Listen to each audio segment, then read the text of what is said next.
They locked me up because I took a person's life, right? Well, I had been told that he was in the United States, right? The only thing we knew was that he was in the United States. I say we because it was in Coaxa, right? The family, right? Because he there in Coaxa had killed his 6-year-old son and his wife.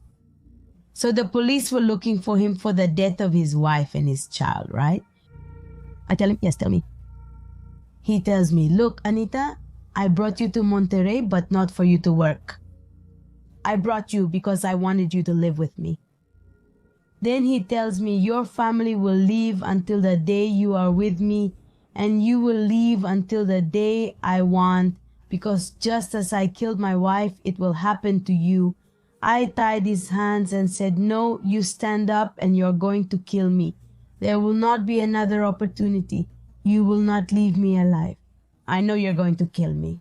I grabbed the knife and passed it to them. The story you're about to hear is one of the most shocking I've shared on this channel, and boy, I've done, I don't know, over 500, and not just because of the harshness of the situations that Anita Rojo faced, but also what she had to do to escape from that hell. Unfortunately, she ended up entering another one. A story that is really worth listening to. A woman who had to go through a long ordeal of abuses, then be part of the injustices of the state and end up imprisoned in the Topo Chico prison. But I won't tell you anymore. Stay and watch this video.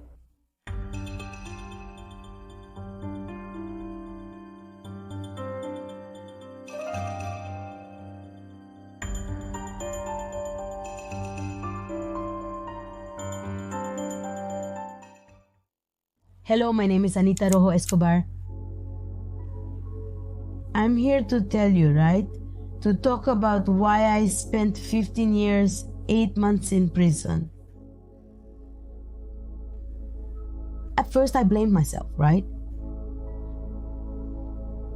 Because I would say they locked me up because I took someone's life, right? I didn't know how to read, I didn't know how to write, I didn't know I had rights, right? I didn't know any of that. I was brought here to Monterrey with lies. I have a daughter who is disabled. Well, in those years, right? Because many years have passed. My daughter can't hear and can't speak. My daughter needed a surgery that cost me 30,000 pesos. So where I worked, my insurance didn't cover it. It only covered half. So I had to have the other half, so that my daughter could have surgery. So they offered me a job here in Monterrey, and well, I hesitated, right? I hesitated for 2 weeks. I didn't think about leaving my family, my daughter, because I'm the oldest sister of nine siblings, right? So my mom doesn't have a husband. She also has a child with Down syndrome, correct? So I hesitated to leave my family. At the end of 2 weeks, I decided to travel here to Monterrey. I traveled with a person, a man who offered me the job here in Monterrey. I traveled with him not knowing that I was going to meet someone here that I never expected to meet. I never thought I would see him again in my life, right? So I traveled with this person to the city of Tampico, to Coatzacoalcos, Veracruz, because I'm from Coatzacoalcos. I traveled to Tampico, and in the city of Tampico, I see the person who was hiring me to work. When I see this gentleman, I'm very surprised, right? Because, well, they had told me he was in the United States, right? The only thing we knew was that he was in the United States, and I say we because it was there in Coxa, the family, because he there in Coxa had killed his 6-year-old son and his wife. So the ministerial was looking for him for the death of his wife and his child. Then we knew he was in the United States. When I get to Tampico and I see him, well, I was in utter disbelief. However, I had no other choice. Why? Because his cousin had paid for my ticket and his, right? So he goes back to Coaxa and I travel with Arsenio here because that was the person's name. I traveled to Monterrey. So here in Monterrey, well, when we were on the way, he told me, look, you're going to stay in the construction where we're building the houses. You can stay there and save money to send to your mom, right? Well, he was explaining everything to me very well, right? I believed in him, right? I trusted him. He tells me, oh, I have my wife and 2 children. And you can stay right there in the house, right? It's as you decide. Yes, that's fine. And we already traveled here to Monterrey. We arrived in Monterrey. From Monterrey to the central bus station of Monterrey. And from there we traveled in a taxi to where he lived, right? So, when we got to the house, it seemed strange to me, right? Because there was a lot of grass, a lot of leaves. And we went in, but at the entrance it seemed even stranger to me. Because the door had a door that has a mesh, right? And he opens that door and opens the one inside, right? That is the main door. And everything's closed, right? Because the houses there were 2 stories. Everything's closed, everything's fenced, everything goes right? And there was no one. And I said, but anyway, if he said he has family, why is the house alone? We've arrived, right? And he said, look, go, I'm going to show you your room. And we went up to the 2nd floor, right? And I say, hey, isn't your wife here? He says they're with his mother-in-law 2 blocks away. The kids are there. He comes back after a while. I tell him, okay, that's fine. He showed me to my room, telling me to take a bath and go to bed as we would start work the next day. I tell him, yes, that's fine. So I took a bath, got out of the bath, went to bed. We traveled on a Sunday, arrived here in Monterrey on a Monday. It was in August of 2006. I left Coatzacoalcos on the 13th. We arrived here in Monterrey on the 14th of August, 2006. So the night passed, right? And I didn't hear any noise or anything. But the next morning it seemed strange to me because I didn't hear any child noise or anything. But when I opened the room and heard the TV downstairs, and I went down and he was sitting there lying on a couch, I asked Mr. Arsenio if we were going to work today while we were watching TV. And he said no. No, Anita, come sit down. I want to talk to you, I say. And his wife didn't arrive. He says, no, Anita, come sit down. Let's talk. And I already sat down, right? With the promise of a job to support her family, Anita agreed to travel to Monterrey. However, she encountered a man wanted by the police for taking the life of his wife and son. So, without thinking, Anita agreed to go with him without imagining that it was part of a larger, more elaborate plan. I tell him, yes, tell me.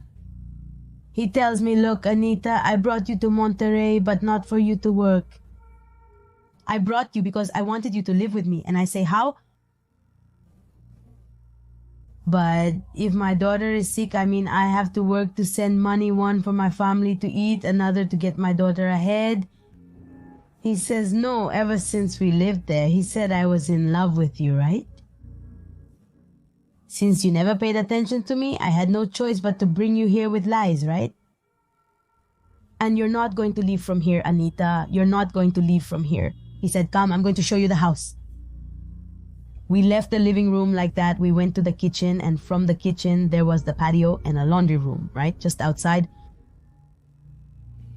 The houses were like that. Where I first came to live, where he first took me, it was 2 stories, but they were walled, right?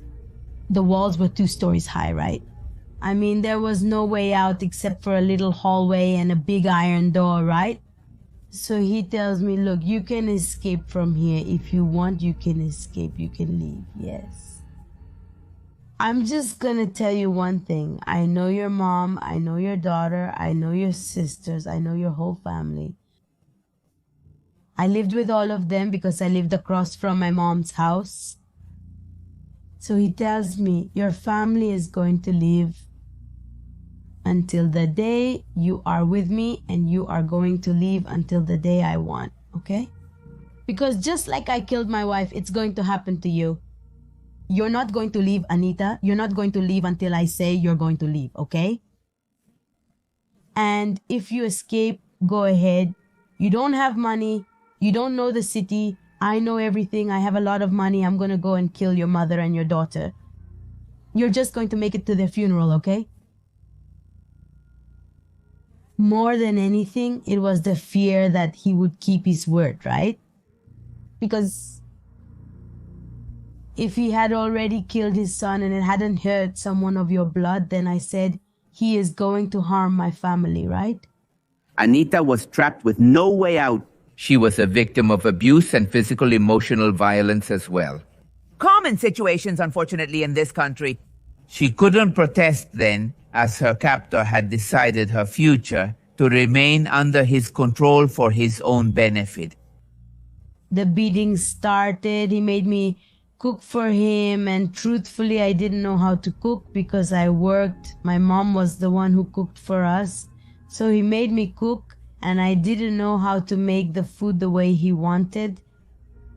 So he threw the food at me. Where he threw the food, I ran and tried to run to the room to lock myself in. Where I ran, he grabbed me by the hair. Since I had short hair, he grabbed me. I managed to get away. And as I tried to go up the stairs, I fell. And the first beating was this one. He broke my knee, so I couldn't move anymore. I couldn't go up or down or get up or anything because my knee popped and it hurt. So I stayed there on the step. That's where he started to beat me. That same day, he started to beat me. Then he told me, this is so you see that I'm serious. If you don't want me to mistreat you, then listen to me, okay? Well, from there he started to work. The beating started. He raped me. Sometimes he would come home drunk and hit me. And I would say, oh, because he comes home drunk, he hits me, right? Sometimes he would see me with a black eye and he would ask me, what happened there? And I would tell him, well, you hit me, don't you remember? He would deny hitting me, saying he couldn't remember doing it. Yes, you hit me. He would say, oh no, I don't remember, I was very drunk and so on. But when he started to rape me and all, from that rape, I got pregnant. From there, where we lived in that house, we moved to another place called Juarez. Well, that place was called Villa Juarez, right? We moved, he took a truck from where he worked and moved all the things, and we went to another place, to that place called Villa Juarez. I don't remember, I don't know the place or anything. I don't even remember the address, none of that. Because, I don't know, we arrived there and it was the same confinement, right? And everything. I once tried to steal 100 pesos because I thought, well, I give a phone number to someone, right? And I give them the money to let my mom know where I am and to come for me, right? Because it was easier, I thought, for my mom to come for me and get me out of here, right? But the same night that I took the money, he left it in we had a bookshelf. There was the stereo and the TV. And there he bought some dogs that are like piggy banks. And there he put 200 bills. But I didn't know it was a trap for me, right? So I'm cleaning the furniture. I lift the little dog and it sounds, and I do like this. I remove the plug from below. I see that there are 200 bills and I thought, well, I'll take one, right? So that with someone who passes by, I can tell them, right, that they have me locked up and they can let my mom know, right, that they have me here, right? I mean, well, my plans didn't go well, right? When I get up to make his food for him to go to work, he realizes it, right? And I was behind washing the dishes when he starts yelling at me, right? Fucking bitch, where are you, right? And he leaves, he goes to look for me. And he drags me by the hair, right? By this point, I was 6 months pregnant. So he drags me in and tells me that in this piggy bank, he had 2 seat bills. Where is the bill? I told him I didn't know anything and didn't have it, but he questioned how that was possible. If I'm not stupid, I put 2 seat tickets here. What do you want, to leave? tell someone that you want to leave? No, you already know what's going to happen to you, Anita. So he asks me, where is the money? I tell him, yes, I have it. Then, where I pull out the bill and give it to him, he grabs me and slaps me. Where he slaps me, I fall on the couch, but the couch had... Where you lean back was made of wood, I fall... And my teeth get smashed, right? Because this is a bridge they put in me at the penitentiary. He smashes my mouth and teeth, and I start to bleed, and he lifts me by the hair and he starts to hit me again. He left me all bloody there and he left. He went to work. I got up and I cleaned myself. I healed myself. I couldn't warn him, ask for help. It was very rare for people to pass by or be around. Almost everyone was locked in their homes, right? And those who did go out, they just went to their car and left, right? I mean, I hardly had any contact with people because I lived in the back room and he kept everything locked, yes? He lived in the room in front, and when he went to sleep, he would lock everything up and he would lock himself in. I couldn't go out. Where I washed, the washing machine was inside my room.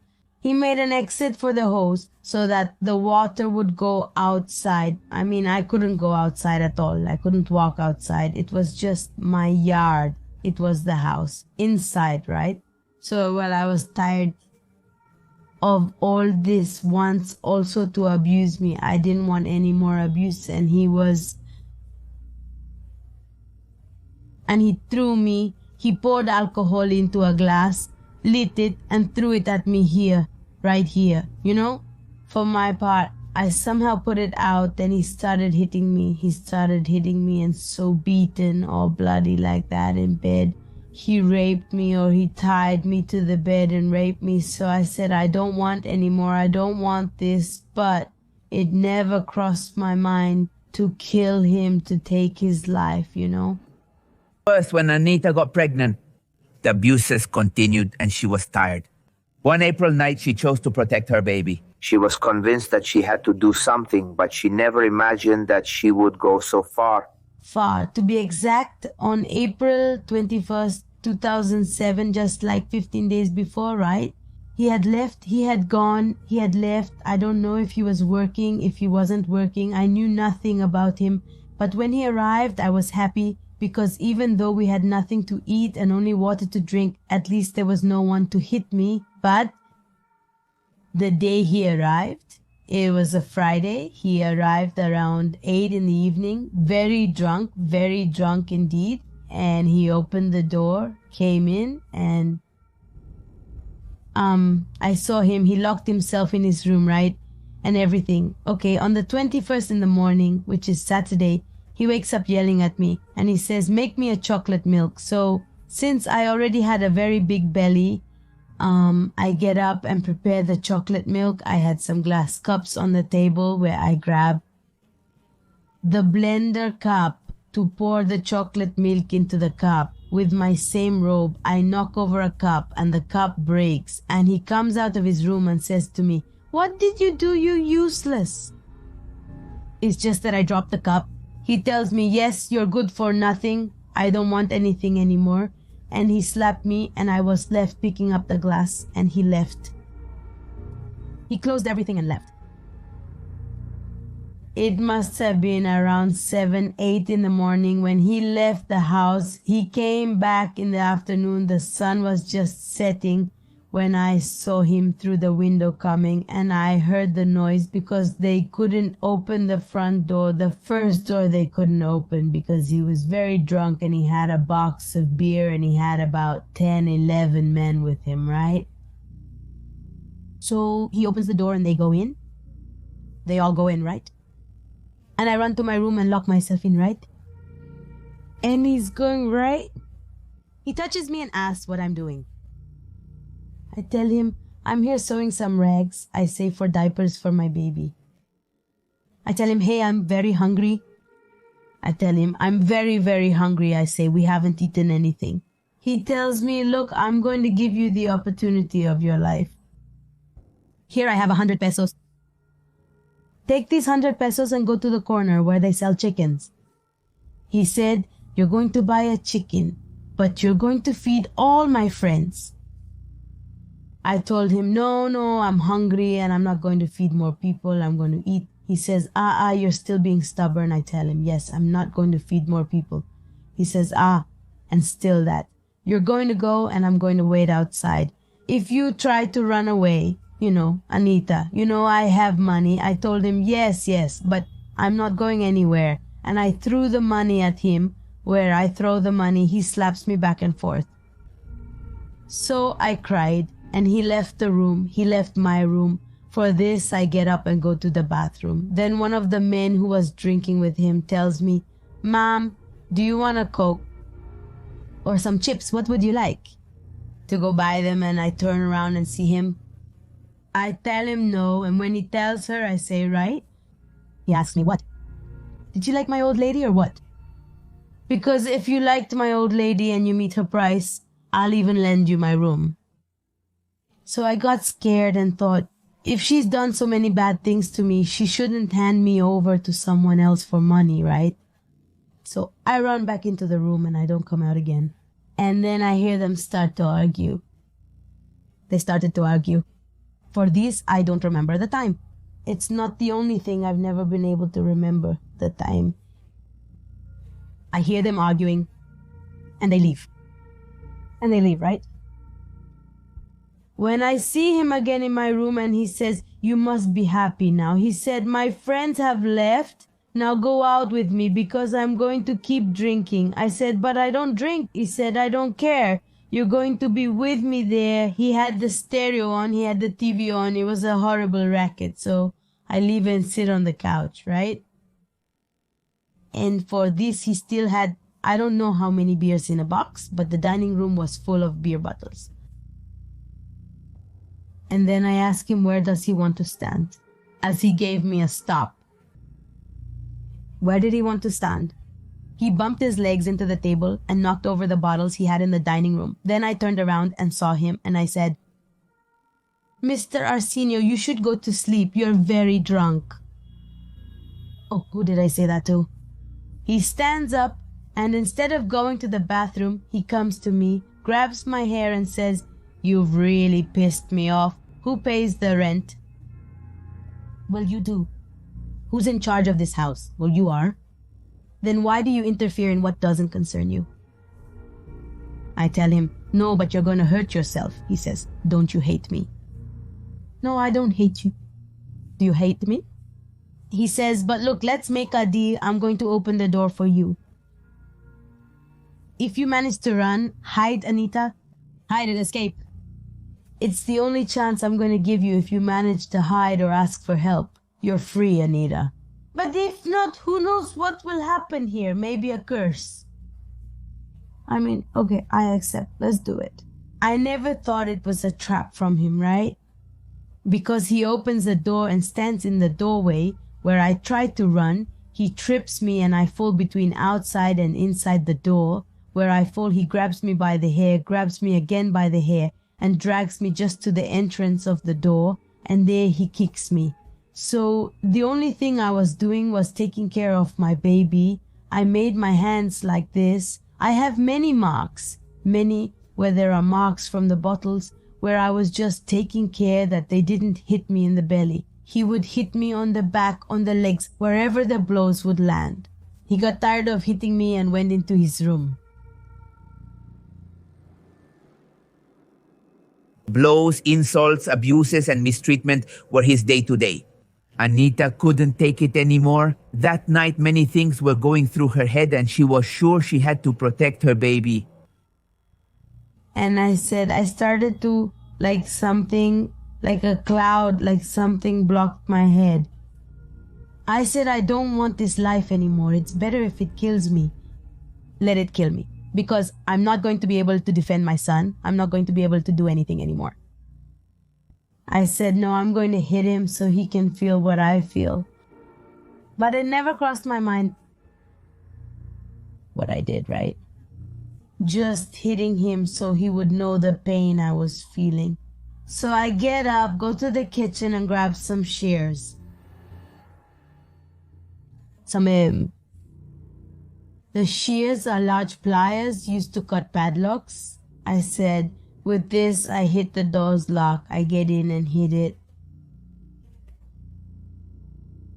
where I want to open, where I want to hit the door opens. I mean, with the same shears, I want to hit the door and the door opens. Then I get in and all his clothes were like that. And he was already lying on his bed in his underwear. He was face down. Then I go with the shears and start hitting him in the head. I don't know how many times I hit him. The thing is, he was jumping a lot, jumping. I dropped the shears and said, if he gets up, he will kill me. If he gets up, he is going to kill me. I said no. I run to the kitchen. He was settled in his bed. You see, his bed was like that, stuck to the window. I run to the kitchen, grab a knife and cut a piece of cable. By the time I returned from the kitchen to the bed, he already had his feet down. I mean, he had turned around from so much jumping. He turned and had his feet down and was face up. I said no. If he stands up, he's going to kill me. Now he's really going to kill me. He will. What I do is get on the bed, as I already had a very big belly, and I sit on top of him, and with my legs I grab his hands like this, and with the piece of cable I tie him up. But my mistake was that I took the knife and left it on the bed, right? And I tie his hands and he kept jumping. I mean, he moved me. I tied his hands and said, no, you stand up and you're going to kill me. There won't be another chance, right? You're not going to leave me alive. I know you're going to kill me. I grab the knife and pass it over here, right? Where I pass the knife, blood gushes out, and it's like he's choking, like, oh no, really ugly. All his blood falls on my face and hands. Then that's when I lose consciousness. I lose consciousness.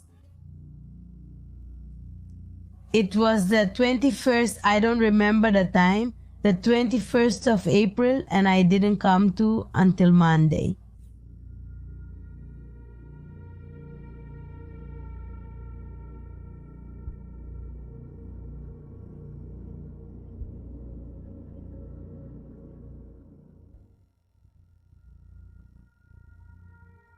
I went into shock and was unconscious for 3 days.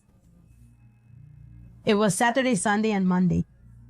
Until Monday around 6, 7 in the morning, I woke up. I was very thirsty, very, very thirsty. My throat was dry, and where I woke up, I felt my face very strange. I saw my hands full of blood, and it smelled horrible, horrible, or because I was lying down. I mean, my head was on his body. So I see him and I start to remember everything.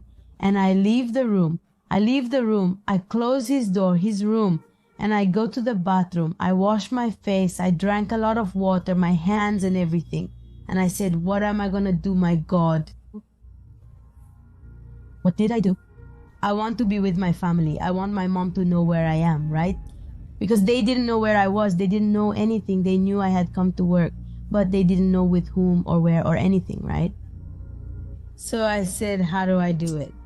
I said, I know. I sell everything. I make a hole in the back of the house. I sell the things that are there and I leave. I put him in the hole. I cover the hole and I sell my things and I leave, right? So I said, well, who do I ask for help, right? And I never remembered that he had left the door open. I mean, my trauma was so great. I got caught up in the things that were happening that I never remembered that the main door was open. I mean, I could have left, right? He had locked himself in, and though I could have left, I didn't because I wasn't okay, right? I could never escape, not because it was fear. It was fear that he would harm my family, right? I also didn't report the cousin because he was the one who hurt me, right? So when they locked me up, I focused on my own, on the problem between him and me, right? And well, I was left thinking, right? What was I going to do that day? And I looked for a person to dig a hole in the back of the house. They dug that hole. They asked me what it was for. I said it was to build a cistern because I was about to give birth and to store water, right? Then the boy who did it told me that the house smelled bad and I didn't pay attention to him. The boy started to suspect because he was talking to me and I was out of it then around 3-4 in the afternoon. I tell the boy, he says, "Boy, ma'am, the hole can't be made any bigger or deeper because there's a lot of rock." And I tell him, "It's okay, just leave it like that." I just ask him, "Do you know where they sell cement?" He says, "Yes," he says, "here, about 2 blocks away." I ask him, "Can you go ask how much a bag of cement costs?" He tells me, "Better give me the money, boss." And I was saying, no, I want him to go so that I can remove the body, bury it while he goes and comes back and then help me sell the things, right? I mean, that's what I was thinking. Then he says to me, "Give me the money, boss." I tell him, "No, go and ask first," I tell him, "and then you come for the money." He said, okay, the boy left, right? And this he has already returned. I thought the boy had left, right? So I go into the house, the boy leaves. I go into the house and I open the room and start dragging the body, right? To take it to the yard where the hole was, where I start dragging him. I throw him off the bed, and everywhere I was dragging him, he was leaving a pool of blood, right? Then the cover gets stuck on the main door. And we were about to turn towards the kitchen. The boy pretends to leave, but comes back through the kitchen window and peeks in. He sees the feet. So I unblock the main door's cover, I turn around again, and the boy peeks through the window from the main door and sees the blood. Then he leaves, but I never saw the boy. To me, the boy had left as I had told him. So I drag the body, I take it, I put it in the hole, but the hands were left out. The hands were left out. Because his little hands were left like that, so I go back into the house. I was so bad off that the water with the pine salt turns white. So with the blood, trying to clean the blood, well, obviously all the blood could be seen, right? That I start to sweep, right? I was sweeping it outside, so all the blood was going out through the main entrance and down the street. So I was barefoot sweeping the blood when I see a patrol car. And then another, and they get out. And I kept sweeping the blood until they come up to me and say, "Ma'am, that there was a fight here." I tell them, "No, nothing happened." And I see more police getting out and more patrol cars arriving. And I see the boy. And he's very scared. His eyes almost popping out. And he says, back there. And he asks me, "What happened, Mom?" I tell him, "Nothing. I killed a man and buried him back there." He asks me, "Your husband?" I tell him he wasn't my husband and was forcing me. He says no repeatedly and tells them to grab me and put me in the patrol car. I say, "Okay, just let me put on some sandals." He told me, "No, women who kill their husbands have no rights to anything." And they put me in the patrol car, right? And they handcuffed me from the patrol car, right? And there they kept me. They checked Everything. right, everything. After the tragic outcome at the house, Anita thought she would finally be free when the police arrived. However, she was completely wrong. Instead of receiving protection and justice, Anita's rights were not respected and she was treated like a murderer instead of a victim. The police failed to conduct a thorough investigation. Strange, right? But yes, and understand the context of this situation. For them, it was just another case, another number in the statistics. A red car arrived with tinted windows, and they took me out of that patrol car. They put me in that cart. By this time, it was around 7-8 in the evening of April 23rd, 2007. And I got in that cart. Then I see a white van arrive with some men in white and cameras and everything. And they had me in that cart. Then a van arrives, a green Suburban. also with dark videos but with more. There were only 2 men there. I was brought in by people I didn't even know. Then about 7 men arrived and they put me in that van and took me to the woods. To the other street, it was all woods, and they start hitting me. They take me out of the van and start beating me. They hit me in this here, and they said, "Tell us why you killed him." Because he hit me, because he had the strength, and because he was going to kill my baby. They said to me, no, the one who dug the hole, who dug the hole. Who dug the hole? No, the boy. Did he help you kill him? No, he didn't help me. He doesn't know anything. He didn't know anything. No, he is not my lover. I don't know him at all. Not even his name. I have no idea who he was. I know I worked with him, but I don't know him. And he says to me, "Well, then you're also going to say that you killed a 4-year-old girl." I say, "Of course not. Kill me if you want, kill me. But I would never harm a child," I tell him. That's why I killed him, because he was going to kill my baby, right? And to save my baby, I killed him, right? And he says, well, that's fine. They put me back in the truck, all beaten up. They put me in the truck and we go again to where things happened. From there, I saw when they put him in the white truck. The white truck took off and we were behind the truck. Afterwards, I didn't see where they went, but they took me. They stopped at a gas station and bought things, right? And one of them gave me a long sleeve shirt because it was cold, and I was shivering and shivering. I don't know if it was from fear, from the blows, because I was all bloody, and then they gave me a shirt. I just put it on over here, and they bought me a Coke and some cookies. I said, "No, I don't want to eat." He says, "No, bitch, it's not for you, it's for the baby, so the baby can eat something." He says, "You haven't eaten, eat the cookies." And then they took me to a place and they put me in like the bottom part. They left me there in a place all alone, okay?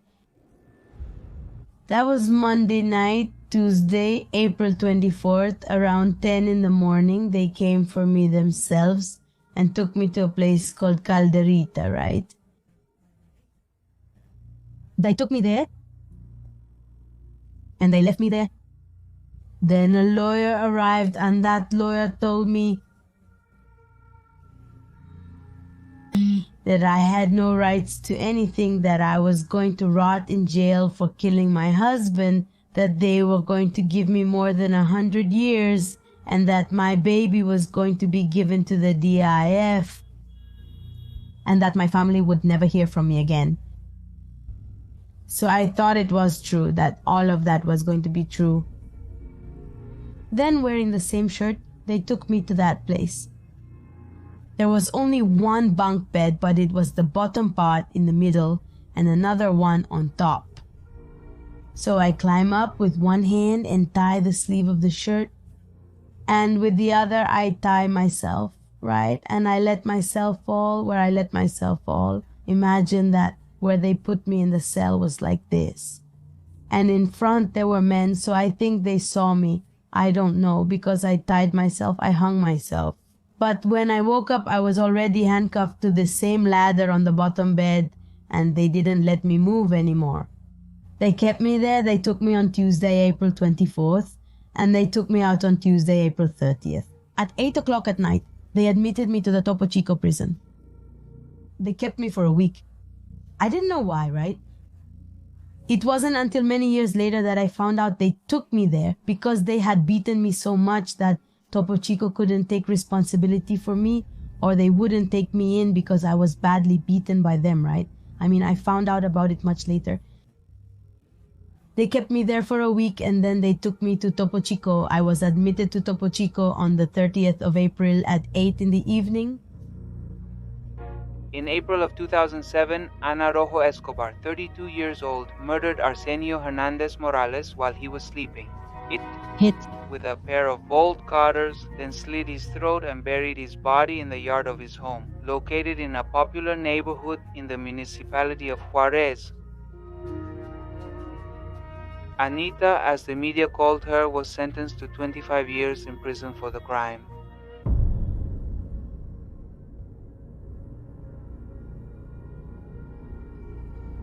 the entrance of Topo Chico. To start from there where they took me out from that place. The boys behaved very well, because I didn't want to eat. I was very scared. The boys would cook. And under the door, they would throw me a plate of food or a Coke or something like that with a stick, or they would talk to the officer to pass it to me because I couldn't move more than the little bit that my bed's wife gave to my hand. And when they take me out handcuffed with my hands behind my back. Then my robe had 2 little pockets. Then the boys tell me, give us your mom's number to call her to let her know where you are. Then I give them my mom's phone number and they throw coins in my pocket, right?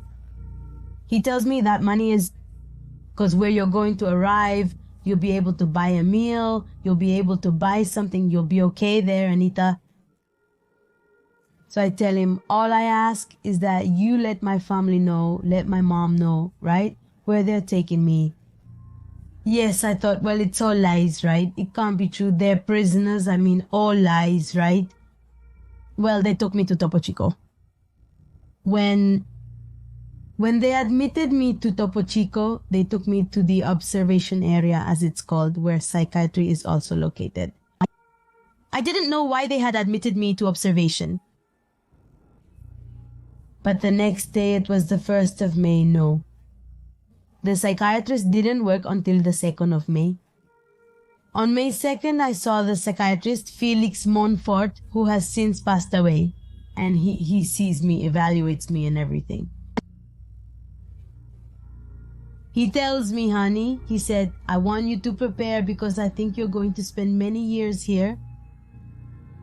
He tells me, I wouldn't judge you. On the contrary, Anita, I would give you a medal for everything you've been through.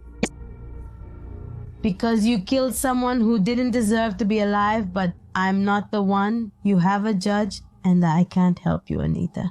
Since that day, they started giving me medication, psychiatric medication for depression, for anxiety, and I don't know what else. There were many medications they gave me. They almost kept me asleep day and night. I felt that he was following me. I mean, I would get up to go to the bathroom or so, already in my cell. I felt that he was behind me, that he was chasing me. In fact, the girls I sometimes said are my hallucinations, but sometimes the girls in my cell would tell me, Anita, when you go, you walk in the hallway, someone follows you. We see the shadow, we see your shadow, and we see the second shadow that passes behind you.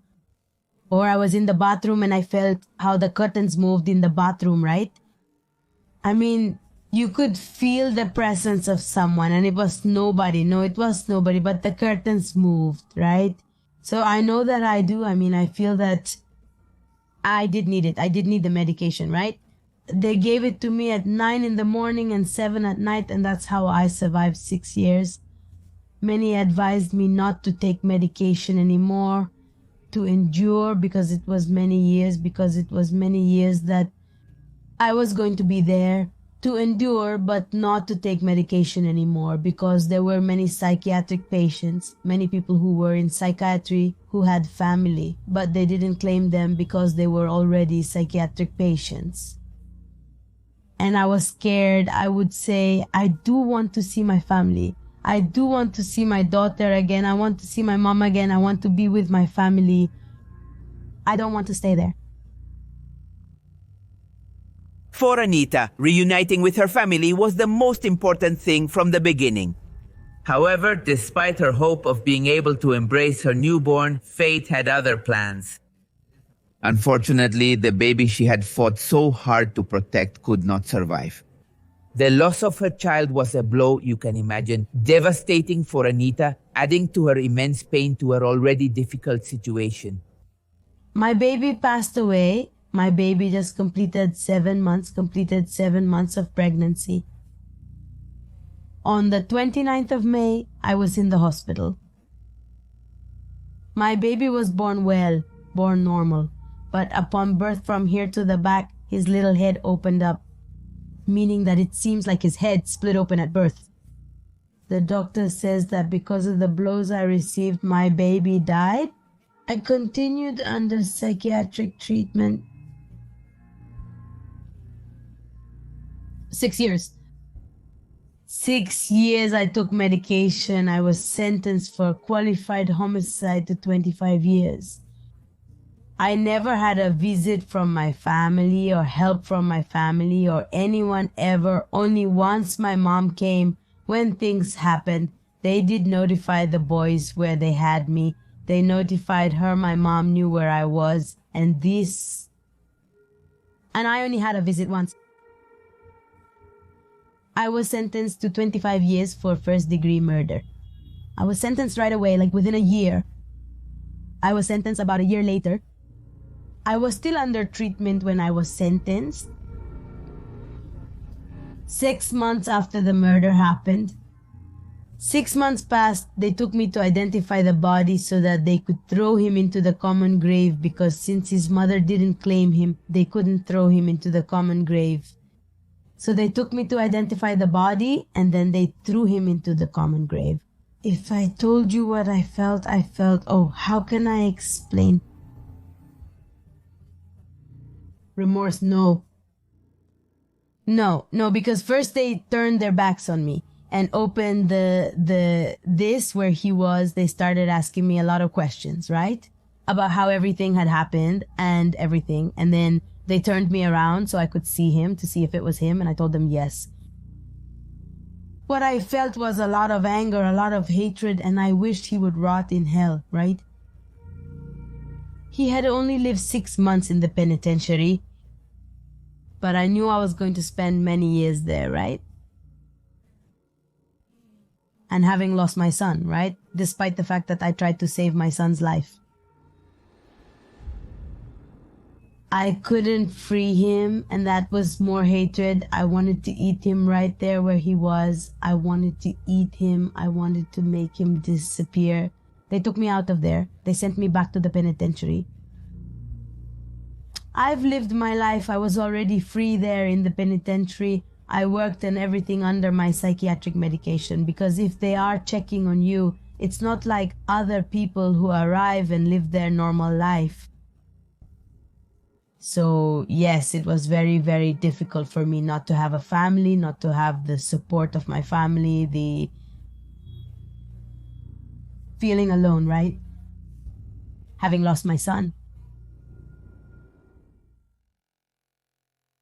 Despite the misfortunes and challenges that Anita faced, a spark of hope remained alive within her, and it was precisely that hope that kept her firm and determined not to give up. Thanks to the educational programs offered in the prison, she was able to acquire knowledge and skills that could be key to changing her situation. With each new choice, her determination grew and the hope for a better future remained alive.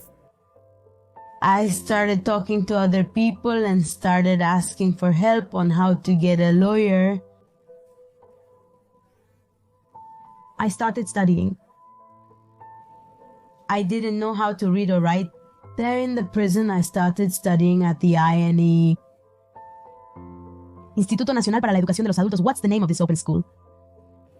I studied elementary and middle school in the Topo, in the women's, because I made it to the change of the women's. I studied my high school. I stayed. There are 22 exams. I stayed on the 9th exam. My freedom was what left me on the 9th exam of my high school. As I was studying, I was learning that I had rights, right? And even though in those years they said that qualified homicide had no benefits, I knew I had to fight for my freedom. So I started hearing about associations of Vincentian Ladies Association. I started sticking to a lawyer named Omar Muniz. I didn't let go of his hand, of lawyer Meche.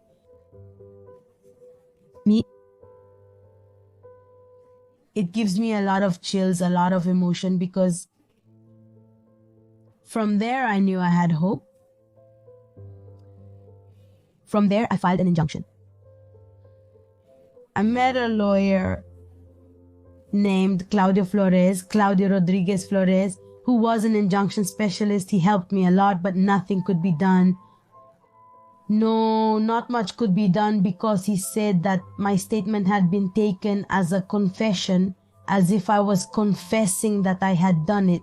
They didn't see why I did it, but what I did, so he couldn't do anything. That was in the 2012, something like that, 2010. In the year 2017, 18, I start moving it again, right? For this, the licensed Meche, licensed Omar, they contact me with an association that the licensed Nancy Rodarte brings, and right? And the licensed Nancy Rodarte starts to know about my case, and she tells me, write me a little letter where you write everything. You're going to put everything, Anita said. I'm going to take it to the governor so they can support you, right? And then they tell me about the benefit, right? That since I had good behavior, had worked, studied, I never had a call to attention from the wardens. That is, I never got into trouble or anything, right? Just work.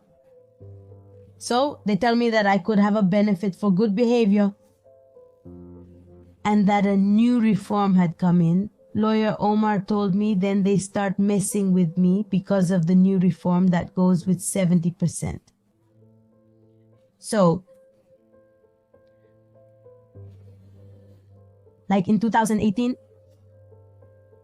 I get a visit and they ask me, do you know me? And I say to them, they're in the women's? And I say, no, I don't remember you. He introduces himself as your lawyer who filed your injunction. Now I come as the head of the public defender's bar. And I stayed, I tell him, and what brings you here? He said, to help you get out of this place soon. He said, it's not just me. There are many people who are going to help you. Oh, it felt really nice, right? And then I tell him, yes, that's fine. He said, you just have to do your part, right? A lot of good behavior, a lot of work, and you have to have psychology, criminology, a lot of courses, right? I tell him, yes, I promise you I'm going to give it my all. The licensed Nancy Rodarte spoke with the licensed Marta Herrera.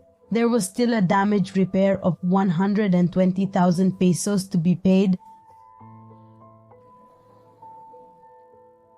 Funeral expenses. When the man was thrown into the common grave because they spoke to the mother, they asked me for the mother's information. His mother said that she didn't want him alive, much less dead, and that they threw him into the common grave, that they did whatever they wanted with the body. She didn't want anything against me, nor to know anything about him. Then, it was many years already when that reform came in, because in fact there were many people who were for homicide. They had been there for many years and they couldn't get out because there was no benefit for qualified homicide. Then that reform falls, the license. Nancy manages to cover, the licensed Marta Herrera pays those 120,000 pesos so that they could make my benefit valid. And I could get out, because if she didn't pay, I wouldn't get out. The licensed match from Vicentina ladies paid. They were asking for nearly 10,000 pesos for funeral expenses. And then the day of my departure came, the 3rd of November, at 7 in the evening. I left from 2022. Yes, because the 2023, I completed a year, yes, from this past year, and I'm almost done signing. They gave me to sign. I was missing for the 70%. I was missing. I fulfill it now on October 30th of this year. I fulfill it on October 30th, the 31st. I submit my papers so they can give me my hearing and give me my freedom already, and I can leave from here from the state. Anita Rojo Escobar regained her freedom on November 3rd of 2022. She is 48 years old. She was arrested on April 23rd of 2007 for murdering Arsenio Hernandez Morales. a 34-year-old man who held her captive for 8 months in a residence in the municipality of Juarez. She was sentenced to 25 years in prison but managed to reduce almost 10 years for good behavior and the support of civil associations that paid her bail. Anita Rojo, after she left that place, it hurt me a lot because she didn't have many friends. They were my colleagues, but yes, 2 friends that yes, go. I didn't know whether to go back to leave. I mean, no, I didn't know what to do. Go. But the first person who came for me was attorney Marcos de la Garza. He was the first person I saw on this side of the gate, right? Because I was taken to an association. Like there, they receive people who have no family, who come here, who come out of prisons and have no family. And since the judge asks us for an address, they take us there, right? So they took me there, and it's called Lighthouse on the Way. The house is called Cares. So they took me there. I was there for 3 months. But I did feel like leaving. But I also left because I wanted to be with my family. But I also wanted to leave because I wanted to be with my family. I wanted to see my family, right? Something that I still haven't been able to do, right? Because, well, I can't leave Monterrey, right? But it won't be long now. It won't be long now. And who is Anita after having left? First, she said that being in that prison was a punishment from God. Today, I say no. It was so that I could learn who God is, so that I could learn many good things, because as there are good things, there are bad things. Whoever wants to follow the good path does it. Whoever wants to go down the bad path also does it.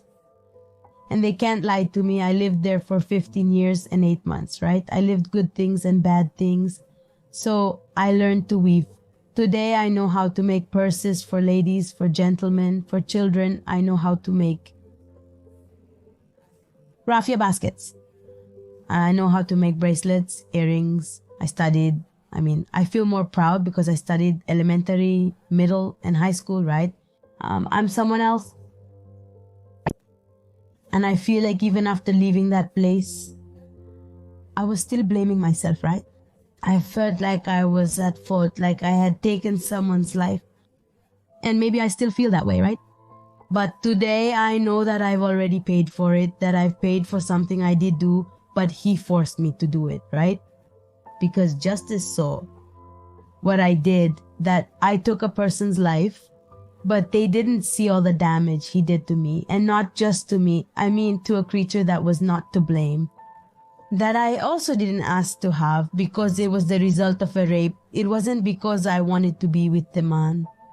It wasn't because I like being locked up, right? Or I was forced. He told me that the time I was with him was what I was going to live until the day he got tired of me, was what was going to happen to me, what he had done to his wife, and he had already killed his son and his wife. Well, he had already killed his son and his wife. Well, who said he wasn't going to do the same to me or my family if I left his side, right? So I said, well, not until he kills me, right? I thought he was going to kill me. He was going to hurt me. I never thought to take his life because it never crossed my mind. I just wanted to hit him so he could feel what I was feeling. I didn't realize, I didn't see that the door was open for me to have been able to leave. But at that moment, the fear was too much. The trauma was too much that I didn't see the things I had to be able to escape. So today, I don't blame myself anymore. Almost things that God puts, that is decision of God, such things that God puts, that is God's decision. Such what happened with my son, because he was an innocent little person who was the one who paid the consequences. But today I feel better. Now I'm not afraid to walk on the street. At first I was very afraid, or I saw a patrol and said, they are going to take me back to the jail. I didn't leave my house because I said no. And if someone recognizes me and says, there goes the one who killed her husband, or so it goes, or they don't want to talk to me, so it goes.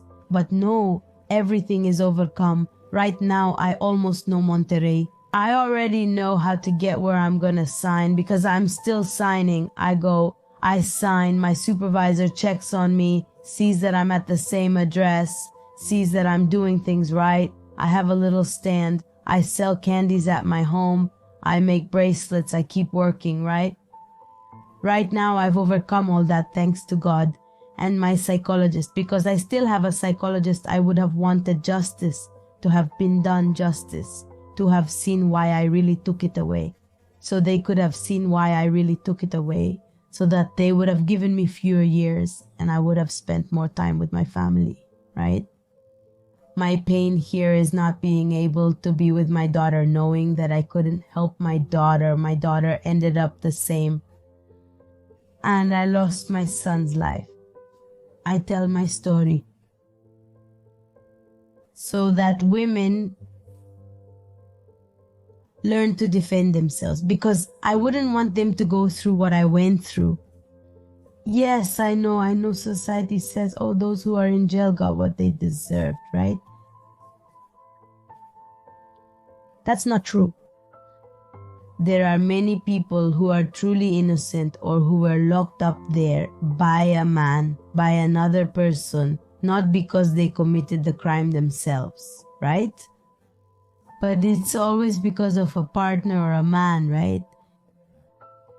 So I don't want more women to really end up in that place. I don't. What I went through, I wouldn't want anyone to experience it. They hit her, they mistreat her. It's better to separate from the person or ask for help. I don't know, right? Don't stay there. Not because anger leads you to something else, right? So I didn't have the opportunity to leave. I had no other choice but to do that, right? And yet I didn't think about it, and I wasn't planning on taking his life, but it was something I didn't plan, right? As they told me in my sentence, right? That it was qualified homicide because it was premeditation, treachery, and advantage. That I acted with premeditation, treachery, and advantage, right? I never planned it. I never wished death on him, right? No. That's how things happened. Well, thanks to everyone, right? To all the people, right? Well, they have seen this, they are going to watch this video, right? That I have to thank them, right? To tell them that it's not easy. It's not about, I already paid that. If I feel embarrassed, right? I already paid it. I do feel embarrassed, right? What I did, because, well, I took a person's life, but I had no other choice. That's all. What I have to say.